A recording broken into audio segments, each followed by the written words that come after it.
Chuck Todd is NBC's political director. Chuck, good morning. Good morning, Lester. Let me pick up on the end of that story. Sarah Palin, the only candidate of the four who won't appear on the Sunday talk shows.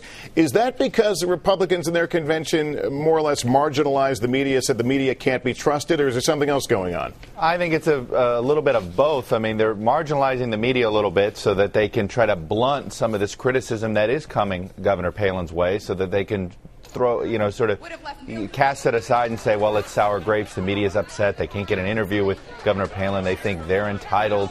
We in the media somehow entitled to ask her questions, and that's a sense of entitlement they don't deserve. She should talk to the voters. There's only 58 days left of the election, etc. But at some point, this is going to probably become a problem for them. We're at 9 days now.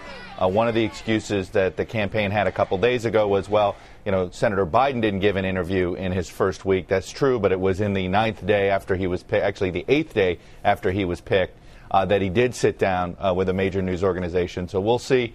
We're now at 9 days with Governor Palin. I have a feeling that at some point they're not going to be able to keep this up.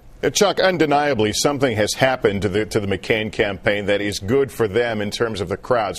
For months, we talked about the rock star reception Obama was getting. We're now beginning to see something like that with McCain. 12,000 people in Colorado Springs Saturday, as many as 10,000 in Michigan Friday. Who are these people, and is it the curiosity factor over Palin, or is something else transformed here? Well, look, it's the key ingredient is Governor Palin. Let's see if Senator McCain can continue to get these crowds when she's not on the campaign trail with him. Today, I believe that he'll be on his own without her there. So, look, she has fired up the base. The Republican base, which had not been enthusiastic for Senator McCain, had been there as far as the numbers were concerned. You'd look in the polls, and 85% of Republicans are supporting McCain. So by the numbers, they were there. But they weren't there with their hands. They were sitting on their hands. They weren't clapping. They weren't showing up and making phone calls. Governor Palin has changed that a lot. The question now is, what does she do to the last slice of undecided voters? Is she going to woo independent women over to their column? I think Republican women are finally coming home to the Republican Party. But what about that next slice of folks? The last 2 weeks, we've seen the choreography and the stagecraft of conventions. The first presidential debate, if I'm not wrong, comes up near the end of this month. Is it time for the candidates to get specific? We didn't hear a lot of specifics about taxes and about immigration and those sorts of things. Are they going to start becoming more specific in their message now?